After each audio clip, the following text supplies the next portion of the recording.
Well, hello, everybody, and welcome to your weekly astrological weather. This is your place to get practical guidance for not only navigating, but thriving with the cosmic tides. My name's Amanda Poole-Walsh. I'm the founder of Astrology Hub. I am so happy to be here with all of you and thrilled to be here with your favorite astrological weather woman, predictive astrologer, Anne Ortelee. And we're here with a great big astrology hug for all of you during these very intense times. Before we dive in, I need to let you know about a very exciting workshop opportunity with Anne coming up September 9th and 16th. We're going to be doing 2 workshops. It's a series on asteroids and goddesses. So as you know, if you've listened to Anne, you know she talks about the goddesses a lot in her astrology and the asteroids. So you're going to get to learn about their myth, their magic, and the power that they have in your chart. So you can start to look, where do the goddesses show up? Where do the asteroids show up? What does this mean in my chart? And so we're going to be doing that coming up here very soon. If you'd like to register, go to astrologyhub.com/asteroids. That's astrologyhub.com/asteroids. And do you want to talk a little bit about the workshop, why you're excited to offer it? Yeah, I mean, if we look at the sky, there's only 2 women, Moon and Venus. And I'm like, and the rest are boys? Come on, like, what's the deal here? So back in the 1800s, when the women's suffrage movement really began in England in earnest, and in the United States and around the world, and women said, hey, we want to vote. We want to participate. The first big 4 goddesses were discovered. Right. That's in the early 18th century. Yeah. So they all got discovered. And it was the presence of the big 4, which we are, is just Ceres, who recently got promoted to a dwarf asteroid, and Juno, which is partnership. Ceres is nurturing, mothering Earth, growing things, maternal. Juno is brides. She was a wife. And that's why everybody gets married in June, or not always, but June brides. Pallas Athena, who was the smart woman, a strategic thinker, and then Vesta, who was the home and hearth and the sister. So we have the different roles of women. And, when I look at someone's chart and they're going in my house, going to say, I look at Vesta, and I can tell them the date they're going to close on the house. So and Juno, they get married on Juno. If they get divorced on Juno. Uranus comes to Juno, and it's like, okay, we're done with this partner. And it can be partnerships too. So they're very helpful. They give us a lot of information, and I like them, and I use them, in every chart I do, because I find they add 4 extra women. So the team's a little more balanced, and the different manifestations of the feminine, the different roles that we play as women. And men, of course, have asteroids in their charts too. So it's their anima, their feminine side, as well as, what they're good at, So I'll look at a couple sometimes and I'll go, well, he cooks. She'll go, oh, he's the best cook. I just eat it. I'm like, yeah, because he's the cooker. He's got the nurturing series in the chart. So they give us a lot of information. And then what we know is we see these resonances in our chart. So the asteroids, there's an asteroid belt there between Mars, who's 2 years to go around this cycle, the sun, and Jupiter, who's 11.5 years. That's a big gap. So there's a whole bunch of asteroids in there, and there's a lot of theories about where they came from. Were they a planet that didn't form? Were they a planet that blew up? Were they Jupiter interfered with them forming? Who knows? But they're there. So once you start tracking asteroids, there's a whole bunch of them. There's Sisyphus, roll the rock up the hill, roll it down the hill. There's Cassandra, you're a prophet, but nobody listens to you. There's really nice ones that are very much about connection, relationship, and then there's some that are a little more hard. You have a name asteroid, you have your name. So when I look at my 4th house cusp, my Mercury, I have 4th on the cusp. Mercury is on the asteroid Donna and Jean, and my mother's name was Donna Jean. Whoa. You can look up your name. You can look up your boyfriend's name. I tend to date Mike's. I tend to work for Bill's and Jim's. Jim and Bill are in my 10th house. Whoa. Mike's are in my 7th. That's amazing. Oh yeah. Go look at your children's where you are in your children's chart, where your children are in your chart. Wow. because they all have names. So there's all these asteroids. So when somebody discovers an asteroid, they can name it. Now, initially, a lot of them were named after the Greek gods, but there's a lot of other asteroids out there. And so one of the things I keep petitioning a software guy I know who writes, David Cochran, who owns Sirius Software. I'm like, what would be really great is if you could do the solar return and the asteroids on the solar return and say to somebody, hey, you're going to meet Bob on Tuesday. It's that level of detail. Wow. Yeah, so it's very cool. So this is going to get you a sample of the big asteroids in your chart and how to work with them. But then it's going to open up this whole little box of goodies, and you're going to be like, oh my God, really? Like that's there? And it's like, it's very cool. It's very cool. Yeah. So amazing. Okay. Well, we're actually going to be doing a podcast tomorrow, even going into more depth on the asteroids, the goddesses. So you can learn more and decide if you want to participate in the workshop. Yeah. So again, the link for that is astrologyhub.com/asteroids. It's happening on September 9th and 16th is when the workshops are.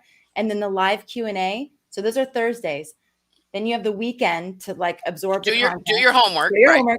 And then on Monday, the following Monday, there are going to be live Q&As. Of course, everything is recorded. So if you can't make it live, you get handouts. Yes, you get handouts, you get transcripts, you get recordings. So if you can't make it live, don't worry about it. But that's happening again the 9th and the 16th. And if you're an Inner Circle member, you have already received your discount code in your email. So look for an email from us from today, and that has your discount code in it. And we are also offering a payment plan to like stretch it out for those of you who would like to do that. So lots of different ways to participate, and we hope to see you all there. It'll be fun. All right. So Anne, let's dive into the astrology of the week. What are we looking at? Like I know last week was huge. The main takeaway was this will be really how you experience this energy will be largely dependent on how you deal with change. So I don't know how that came up for all of you in your lives, but what are we looking at for this week? This week we're getting illumination because we have that Eris Pluto square, right? That's in the sky, been there for 2 years already, but we had the square last week, and we've had exact, which it builds. It doesn't just that one day you feel it building, but we've had Venus go through it. We had Mercury go through it. We had Mars go through it. That was, Afghanistan, Kabul falling. Now, most importantly, we're going to have the sun go through it. So we're going to understand what it was all for. We're going to see it in a new way. It is a hammer of Thor, so it's a little, not always fun, but it helps you see the story of the Venus, the Mercury, the Mars, and also what the power dynamics are in your life and the irritation in your life around changing it. Now, in some cases, we watch the irritation. Some cases, we are irritated. But there's an energy of, okay, how do I take action and do it, right? What do I do to get this moving, to get this fixed? And it's a visual. It's seeing it. It's understanding it. So it's really important for all of us, especially last week, if it was tough, because Mars was in there and the Eris Pluto is square. And a lot of people there was a bunch of Neptunes, and people were feeling a little depressed and confused. So a couple things. One, if you know someone's having a hard time, definitely reach out. This is the week where you really want to touch people in your life that are having difficulty. Even if you don't know if they're having difficulty, if there's a change in behavior, kind of check in on them. It's a hard week on Earth for folks.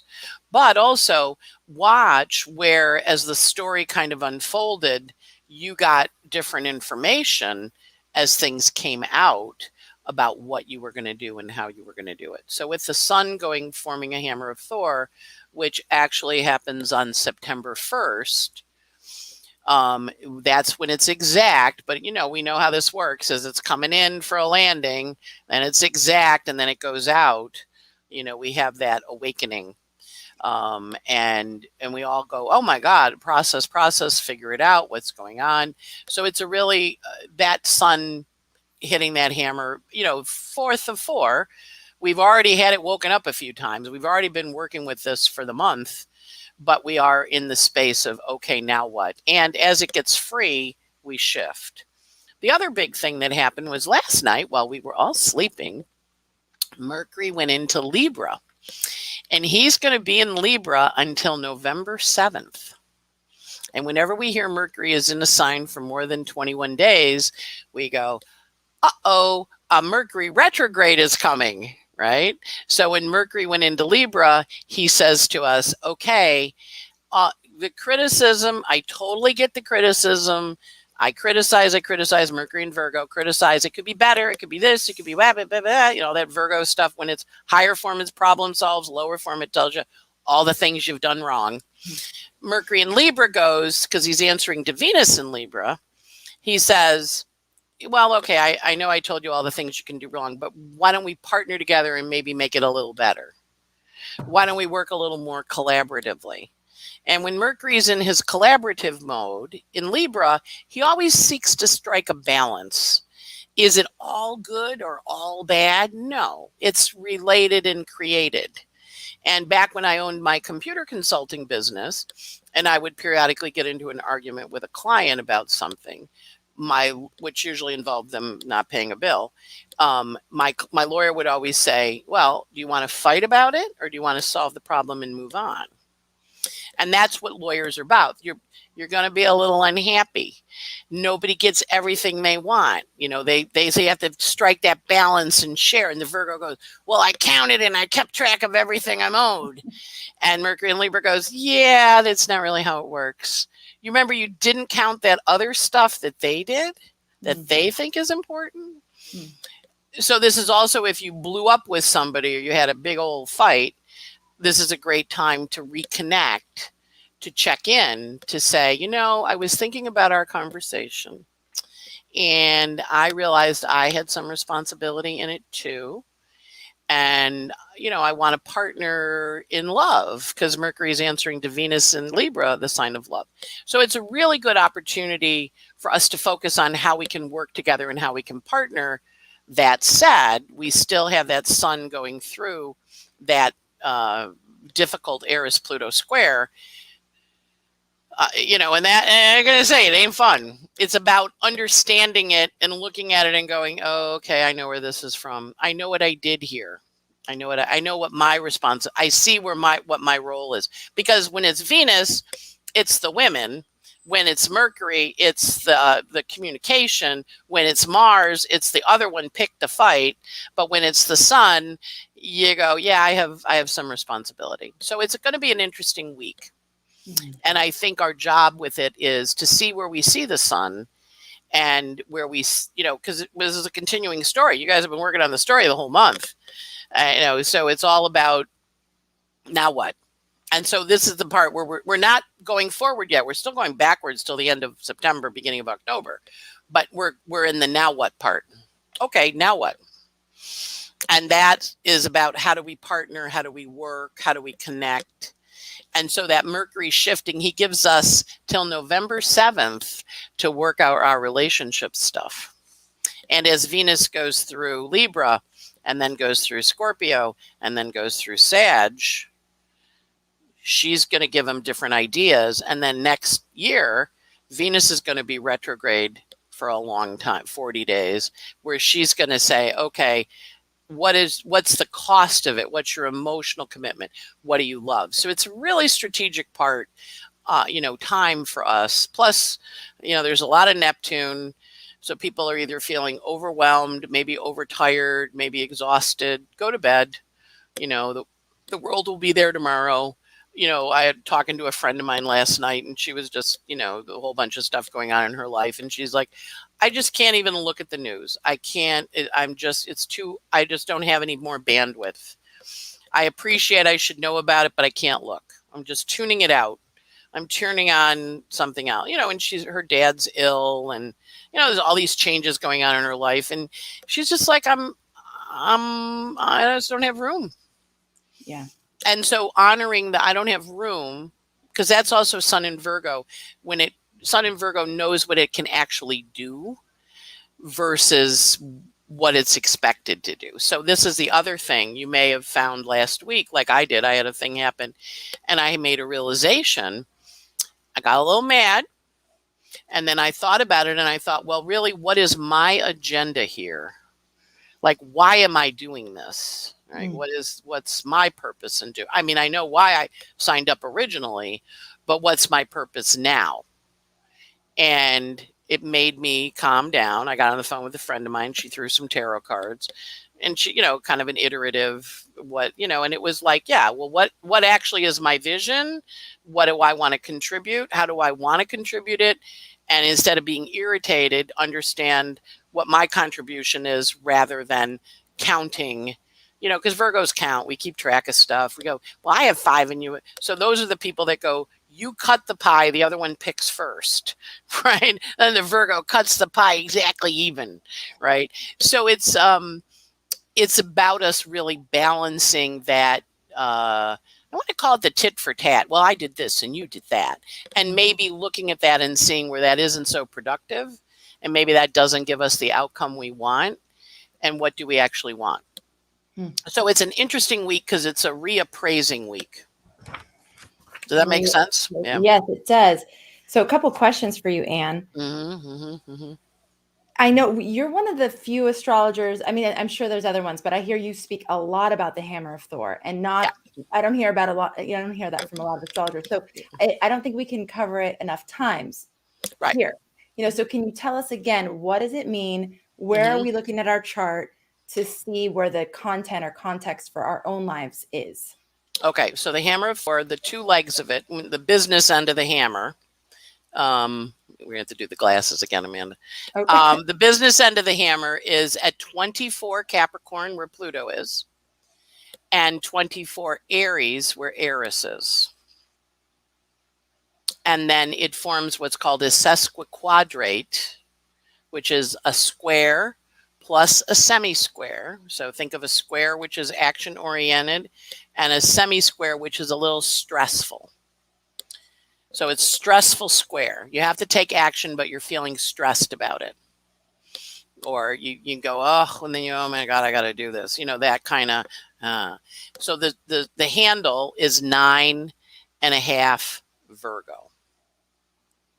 Okay, so we look in our own charts at 24 Capricorn, 24 Aries, and 9.5 Virgo.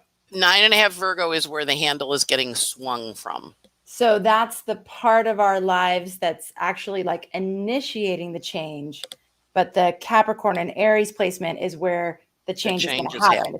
It's like the part of our life that's getting quote unquote hit by the hammer. Yes. Yeah. Okay. Yep. Now, if you think croquet, I hit the ball.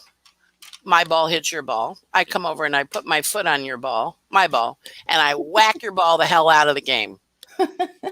That's a nice hammer.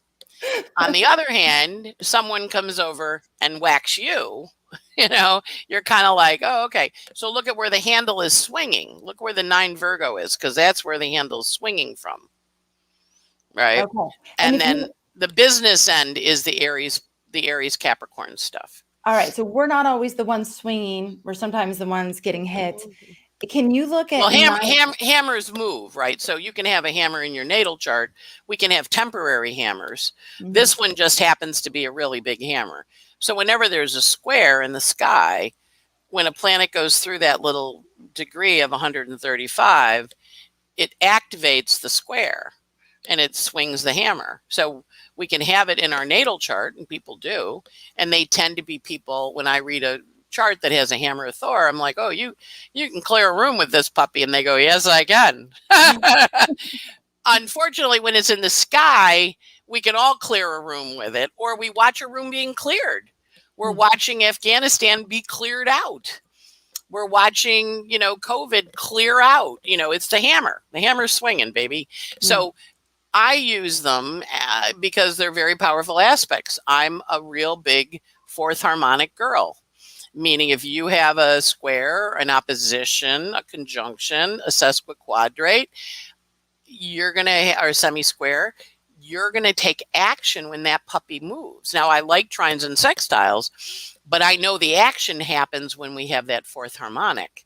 And the hammer of Thor is taking the square of the fourth harmonic and combining it with a stress and sesquiquadrate square, stressful square of a third planet. So they're like this big argument. So when Afghanistan went, we had 3 malefics arguing, fighting. Governor Cuomo got taken out. 3 malefics arguing, fighting. Now we're having the sun go through it, interestingly, on the 1st, after we're supposed to be out of Afghanistan. But we're also going to see, okay, now we're done. Now what? And so we're clearing Afghanistan. I mean, literally, we're taking a couple 100,000 people out, I think is what the count is. So they're very powerful. When they're in our own life, they tend to be something that comes in. I encourage people to listen to Miley Cyrus's song, I Came In Like a Wrecking Ball, when she's riding that wrecking ball half naked. And you're like, oh, yeah, I know about wrecking balls. Or Stevie Nicks, if you want a little bit nicer version, and The Landslide Brought Me Down. There are songs that reflect it. But it is those moments when our life really shifts. Or where we have an aha moment. So last week when it was direct, when the square happened, I had a realization about something that was in front of me. I hadn't seen it.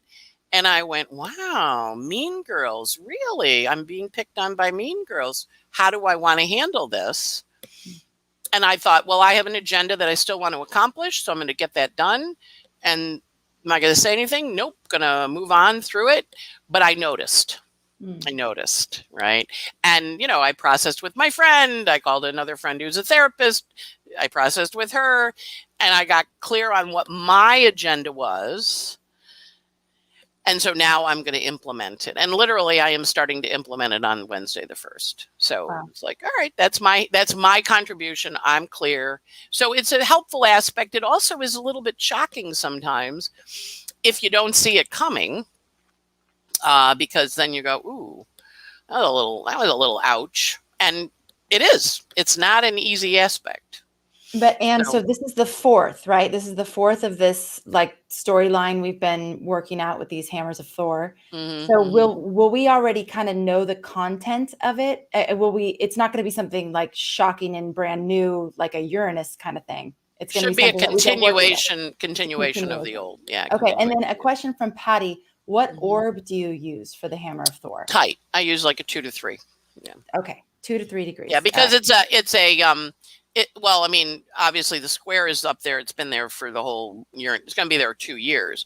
But as planets go zipping through that Virgo and trigger it, I use a quick in and a quick out. Yeah. Okay. All right. So another question for you. You talked about how Mercury going into Libra is going to be more about partnering and communication. I heard communication and a little bit of compromising or working with people where they're at and trying to find resolution. More balanced. There we go. Are people going to be more open to that? Or is there still going to be this real deep commitment to I'm right, you're wrong? Or do you see that people will, you said one of the things we can do is start to take responsibility for our role in these things, in whatever conflict we've been having with people. Right. Are we going to be met with more openness and softness, or is there still a hard edge and hard line? There's going to be a hard edge and hard line until the Eris Pluto finishes its square. But with Mercury going into Libra, it's going to look for more places where it can work together. It's not, when Mercury is in Virgo, it's a wonderful sign. It gets a great deal done, but it's very critical. And so Libra is, how do we partner and find the balance? And a lot of the incorrigible one, I saw some guy on one of the TV shows. He goes, when you go in like this, you're wrong. You're wrong. The person immediately goes, when you go in and say, you want to talk about it? There's an opportunity for a dialogue and a conversation. Libra is the sign of books. It's the sign of sitting down and having a idea exchange. It's the idea of what is the relationship about? What are we actually arguing about? Where do we have common ground? You think about when you're negotiating a divorce or a breakup of a relationship. What do you want? What's the money? How do we divide the there's a whole process of assessing or your parents die and you break up the house. Who wants the giraffes? Who wants the salad bowl? It's it's a process of connecting and relating in an easier way. I don't think the contention goes away because Mars is still in Virgo. Mars is still contentious in Virgo, but he is contentious with, all right, I can see if I do that, you might be better. There's a softening. It's going to air instead of earth, where we're dug in. Earth, we dig in. We put our little feet down and we go, can't move me.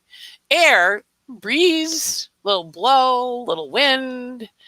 Not blow like cocaine, but yeah, it counts too. But blow. Shh.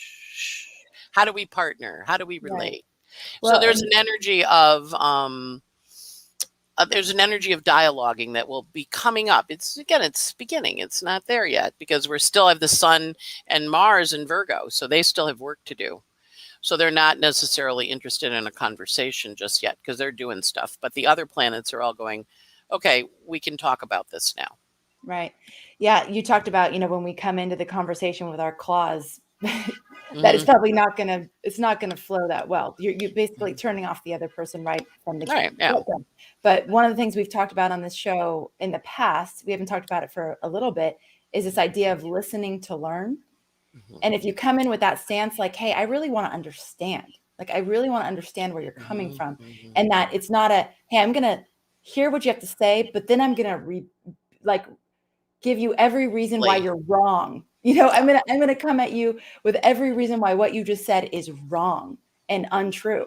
So it's a very different energy. And I think the other thing you said that would be key and sort of softening up the energy between these seeming polar opposites would be the coming in and taking responsibility for your role or whatever role you've played to it getting so contentious right now. And then my question is, do we still keep in that element of discernment where we want to even make that effort, like where we want to even, because it takes a lot of energy to actually bridge these gaps. And so I'm just wondering if that just, because we've been talking a lot about the Virgo discernment. Yes. Are we still in that too? Wanting to be discerning about where that energy is placed. Sun and Mars are still in Virgo. So they're still discerning. Right. So when I was like, ooh, Mean Girls. Right. And then I went, well, I have an agenda. I have something I want to accomplish. So I'm going to do that. Right. And then I thought, okay, who do I want to do it with? And I reached out, having a meeting with them on Wednesday. We're going to do it. But I also was clear what I wanted, so that, a lot of it is when we get in that contentious space, we're not really negotiating from we want what we want. We're negotiating from the fight.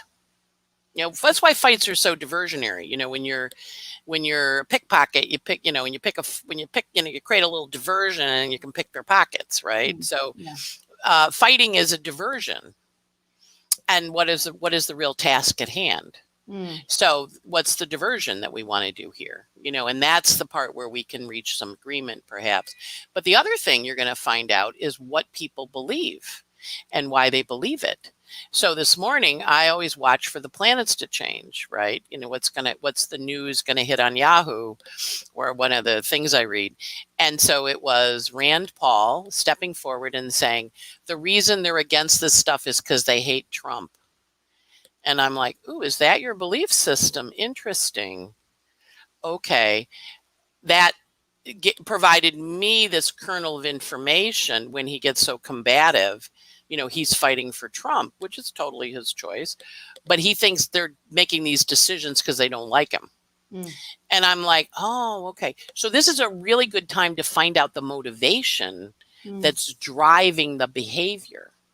Because a lot of times the behavior has an underlying emotion to it that makes you kick it up. So you have to step in and say, okay, how am I going to do this? Right. Now, I worked for many years in sales and in computers, both of which were male-dominated fields. So I learned, there was a great book, The Caveman. It was a Broadway show and it was a book. But at any rate, it talked about how people work together. And when women get together, They run out of chips and everybody collaborates and they all get up and they all go into the kitchen and they make the chips and make the dip and they cook, and they chat and they do all this smoozy stuff. And then they come out and then they eat. When the men run out of chips, they go, the chips are gone. And one goes, I brought the chips. One goes, I brought the bowl. One goes, I put the chips in the bowl. And then they look at the other guy and they go, you lose. Right? You have to, and they go, okay, I'll go get the chips. So Right. I took that very literally. And so I would always announce at the beginning of stuff, I'll get the shirts. I'll bake the cake.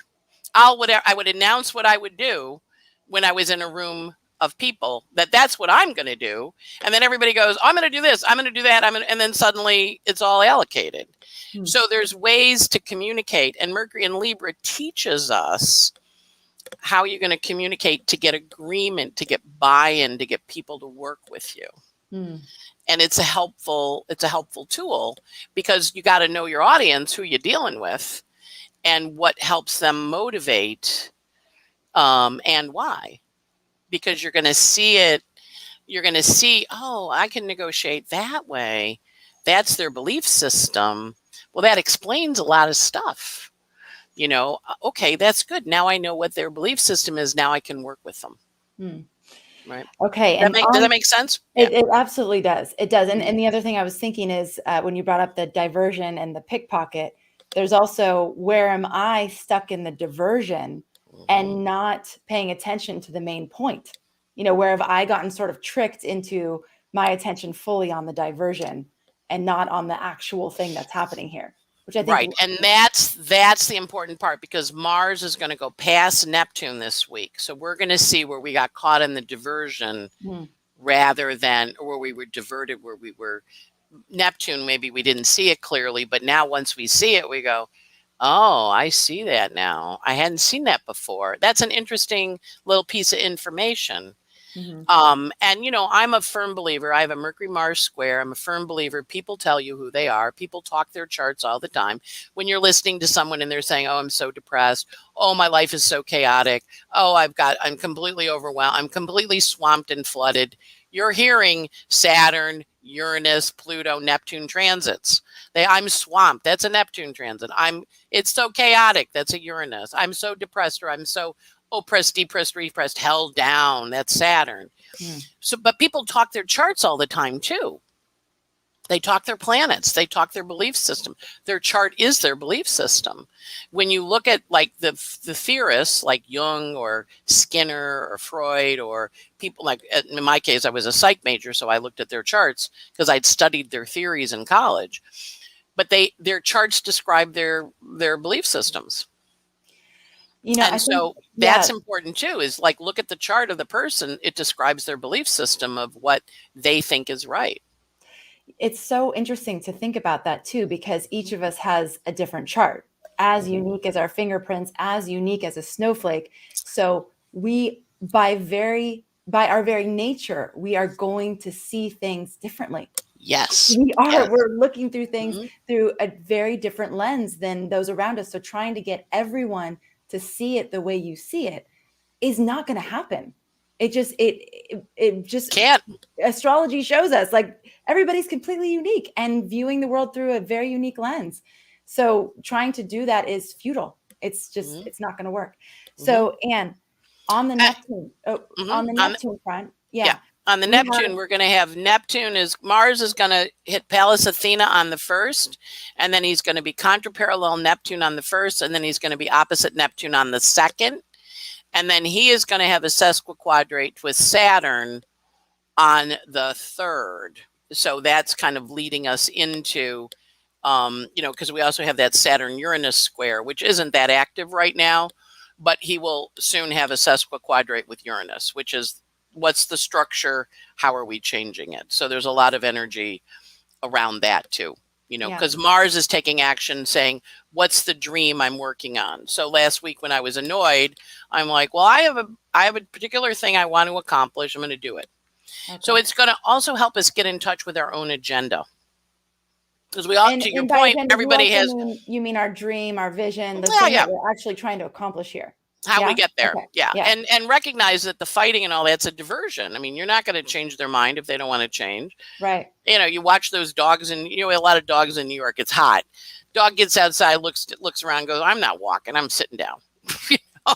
And I like to sit and people watch in New York, and the dogs are on strike right now because it's so hot. They're not, you can't move me. And the owner's like, come on. And they're like, no, I'm not going. So even a dog, you can't get to do what it wants, even though they're very responsive. So the idea is you can do what you want in service of what you're thinking is the right thing. And if you're wasting energy fighting with someone around something that they're not going to change on, I'm going to leave my dirty silverware in the sink. I'm not going to wash the spoons and forks because I don't like spoons and forks. And you go, well, aren't you going to do the spoons and forks? And they're like, no, I don't wash silverware. And you're like, okay, back to that, happiness is equal to reality minus expectations. If I expect you to do the silverware and you don't do it, I can be as annoyed as I want to be, but you're still not going to wash the silverware. So what's going to happen now is the Mars in Virgo is going to look at the Neptune and go, why are you doing that? Why are you doing that? The ocean's coming in. Mars is opposing the ocean. So I have a good friend, Dylan, who's now older, but when he was little, Dylan is a force of nature. And he and his mother and I were sitting on the beach, and he'd built a castle, and the tide was coming in. And he's 2.5, 3, stands there with his hands out, stopping the tide. And, we're both kind of going, but didn't the tide not come to his castle? Now, he didn't stop the tide, but Mars Neptune is stop the tide or go in the tide. Trust the tide. Trust that the dream is there. Start acting towards the dream rather than arguing with people. Yes. One of the things you brought up about Neptune and people feeling overwhelmed or like they want to check out or they're feeling depressed or they just need to like opt out of the world for a period of time. I was thinking because of, that Neptune is helping us to feel that way. It's activated, so we're feeling that way. But one of the invitations of Neptune would be then to tune in to a more spiritual context for your life. Tune inside instead of tuning into what's happening in the world and letting that be your entire reality. Tune into what's actually within you and wanting to come through and wanting to emerge and helping to shift the balance of the percentage of time we're spending on what we're seeing on the projection, what we're seeing on the screen of life, and versus being the projector, being the one who's actually creating the movie of our life. And I was listening to Michael Beckwith, who I love, from Agape, and he was talking about what he said is if more of your time is spent absorbing the news and what's happening on the on the world stage, if the percentage of your time mainly is there, I can guarantee how you're going to feel. I can guarantee you're going to feel like a victim. You're going to feel overwhelmed. You're going to feel anxious. You're going to feel it's part of the equation.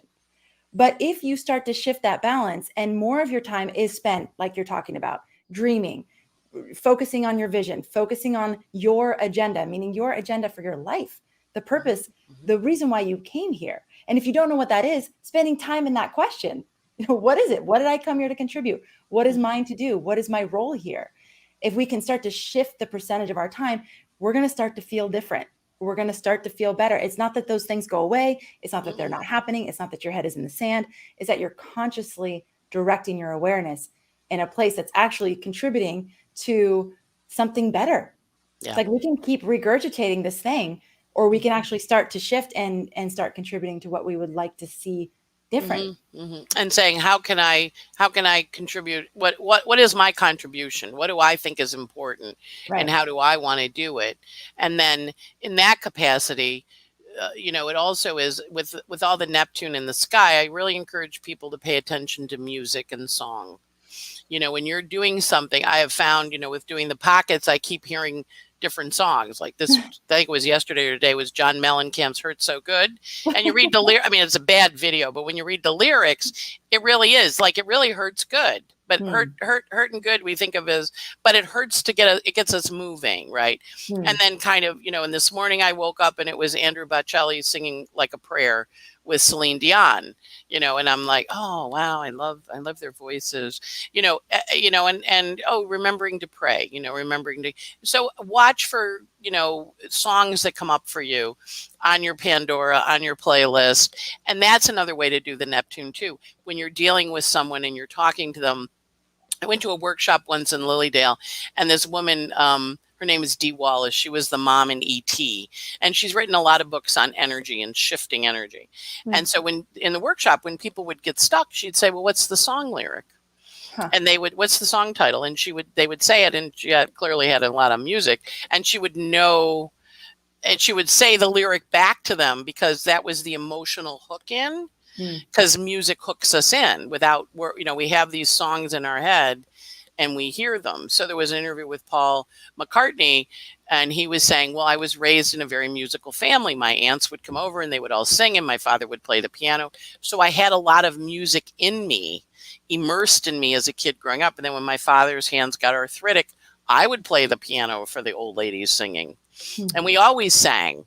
So when I sat down to write songs, I think I had all this music in me that it just kind of came out because I'd been trained and bathed in it. So that's another good way to use the energy this week. Bathe yourself in music from your childhood, music from happy times, music from periods in your life when you really felt like hooked in or really connected, and use that, or listen, a song lyric comes up or somebody says something, you go, yeah, what is that song? Let me go look at that words, or let me go listen to it and see what it evokes for me, because music is one of our most primal things, and it is the first thing we hear. We hear the heartbeat of the mother, and last week Charlie Watts died, I'm not sure, it's Charlie, the Watts guy died, the Beatle, the Rolling Stone. It might be Alan, might be Charlie. I'm having a moment here. But anyway, he was the drummer.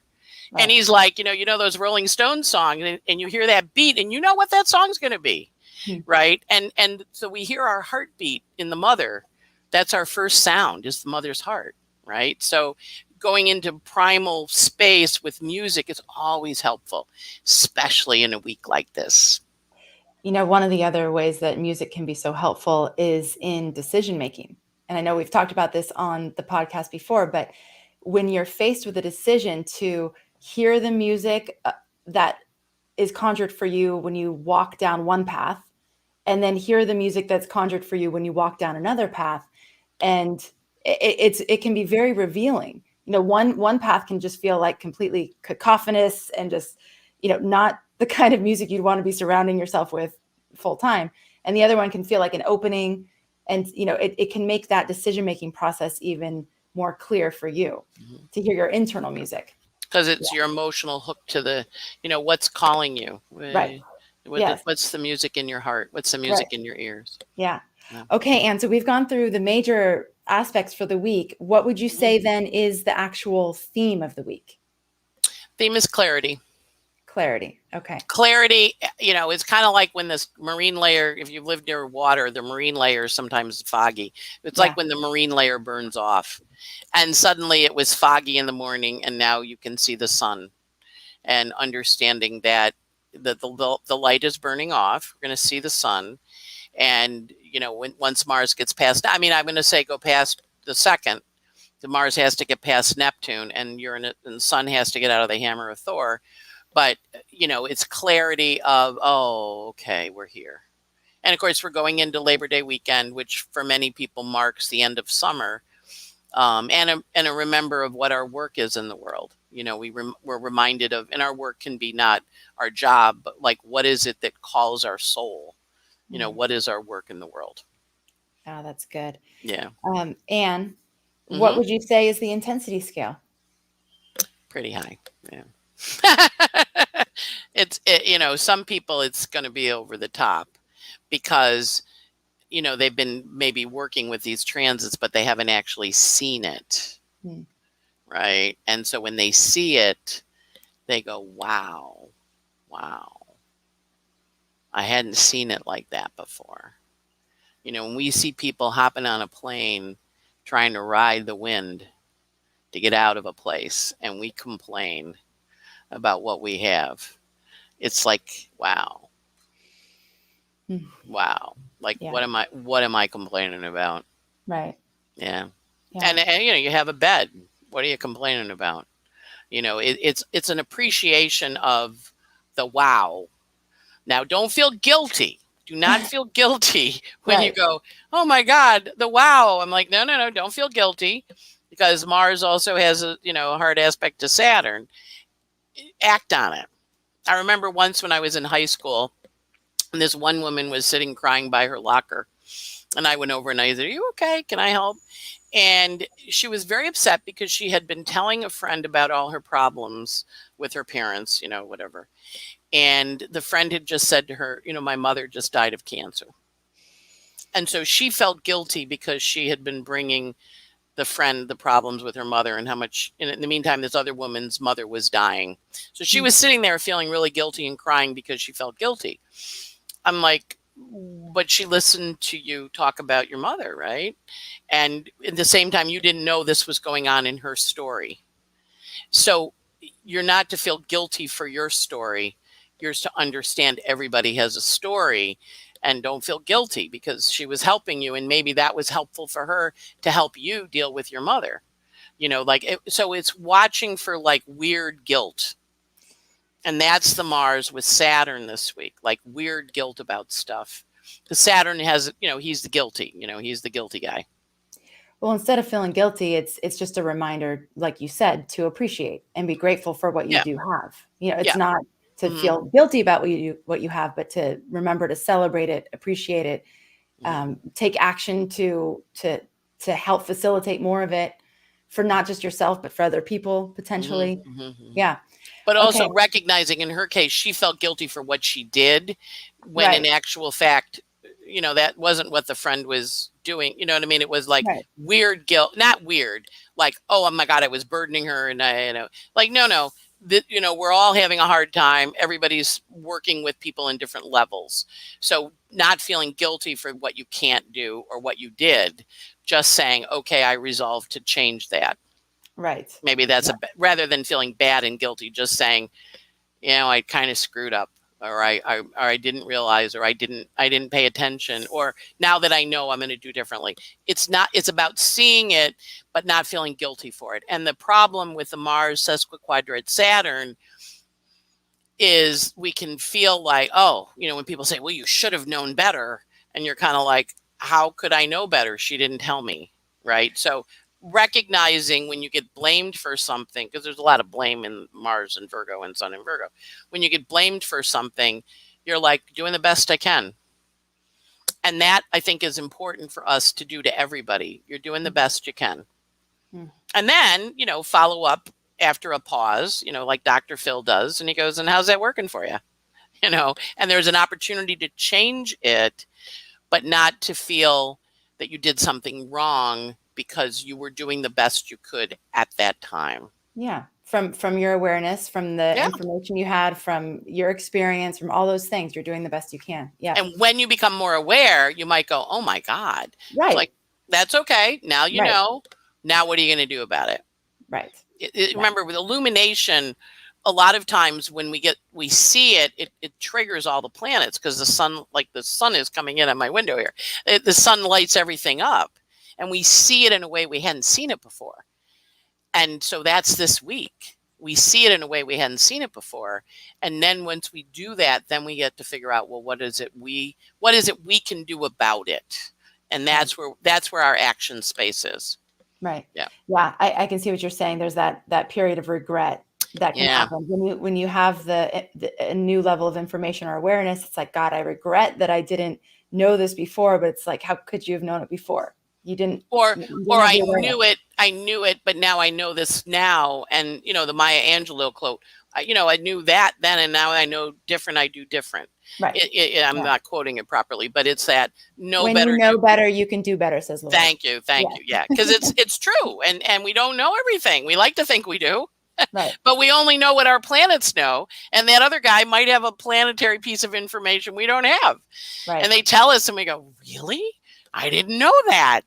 And it triggers that North Node in Gemini. Well, now that I know that, now I'm going to make different choices, right? Mm-hmm. Yeah. Okay. I love that. There's a gentleness with Yeah. yourself. Yeah. And it really, this week is really important to be gentle to people and kind to people. Yeah. Yeah. Okay. So we have a big week of clarity, the opportunity for clarity, more information, more awareness. There is an understanding of what it was all for. So more awareness of the why. I guess that's why things are happening the way they're happening.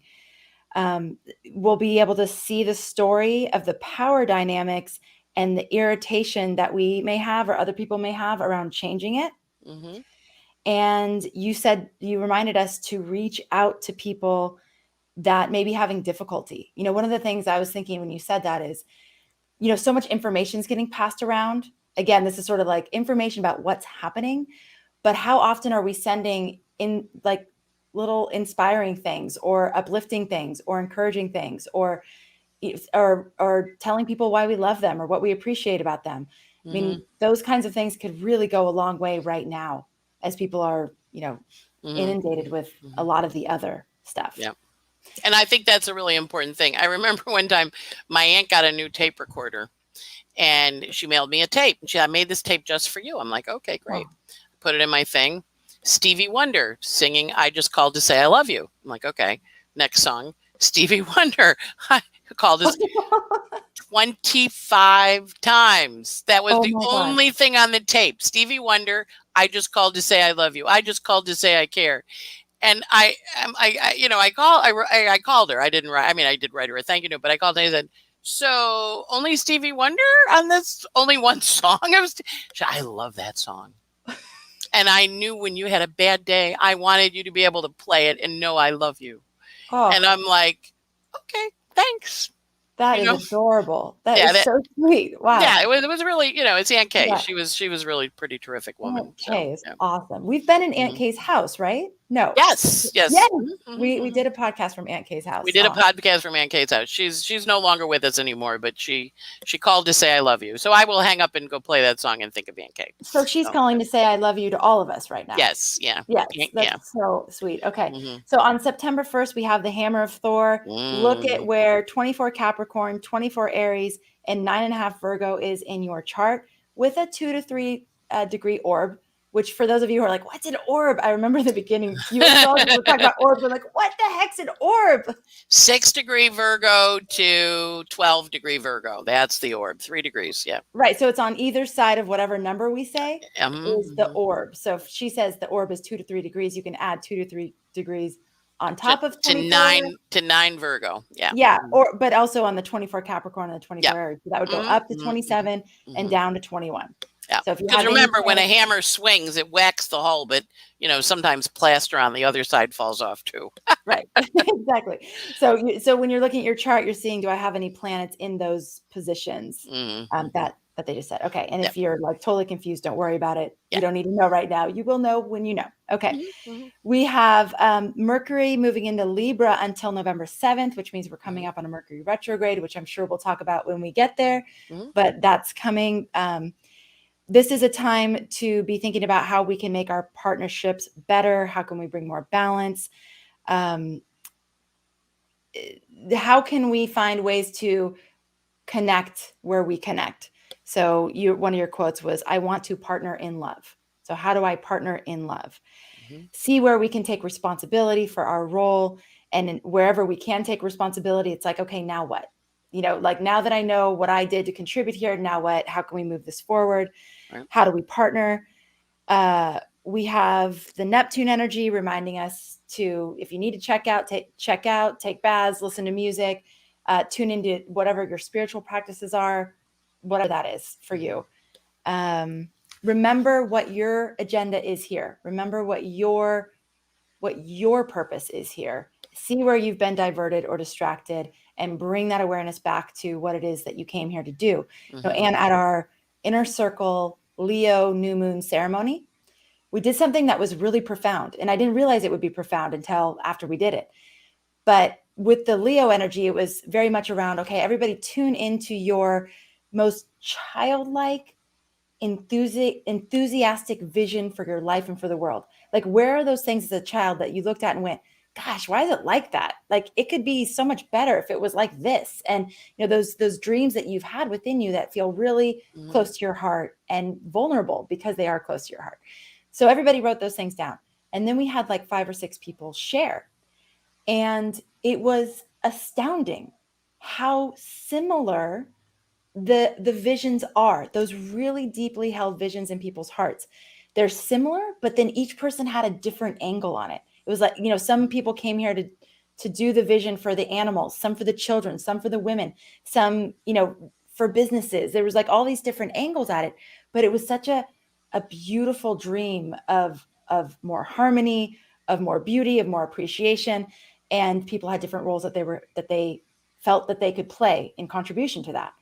So I think whatever that is in you, now's a really good time to find that, tune into it, journal about it, sing about it, paint about it, write about it, whatever it is that you do to express it.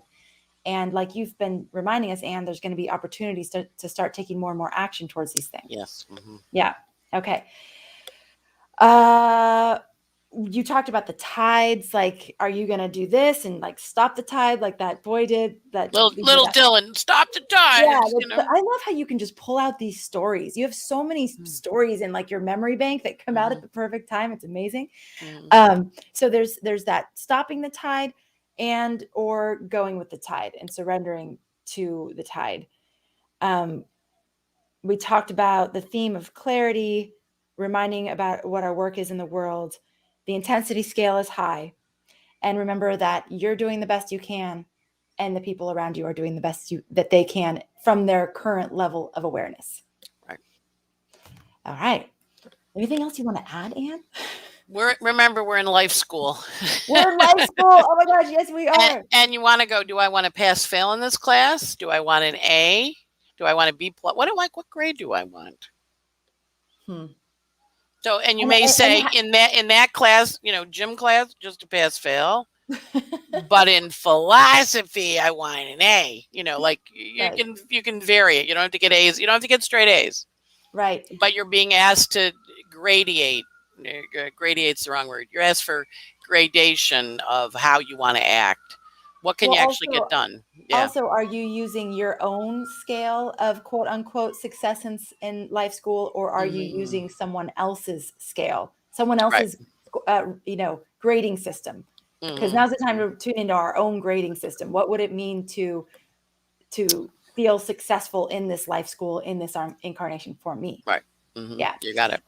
All right. So we have not only all the planets that we hear about all the time, but we also have these asteroids and goddesses that Anne brings in so beautifully into the practice of astrology. If you want to learn how to do that in your own practice of astrology, make sure you check out the Goddesses and Other Asteroids workshop series that is coming up September 9th and September 16th with a Q&A, with worksheets, with the slide deck, and all the stuff, all the goodies, all the fun things that come along with the courses that we offer here at Astrology Hub. You can go to astrologyhub.com/asteroids. That's astrologyhub.com/asteroids to learn more and register now. Tomorrow at the same time as our weekly weather. So wherever you are in the world, when the time it is when you tune into the weekly weather, we're going to be doing it tomorrow. We're going to actually be having a podcast dedicated to asteroids and goddesses and why they matter and how understanding them can help you in your life. And that'll be with me and Anne tomorrow. Sounds good. Looking forward to that, Anne. It'll be fun. 2 times in 1 week. We get to hang out. I know. We're hanging out. It's all good. Yeah. All right, everybody. Thank you so much for being here. Thank you for being a part of our community. And thank you, as always, for making astrology and the guiding lights of the luminaries in the sky a part of your life. Thanks, everybody. Take care.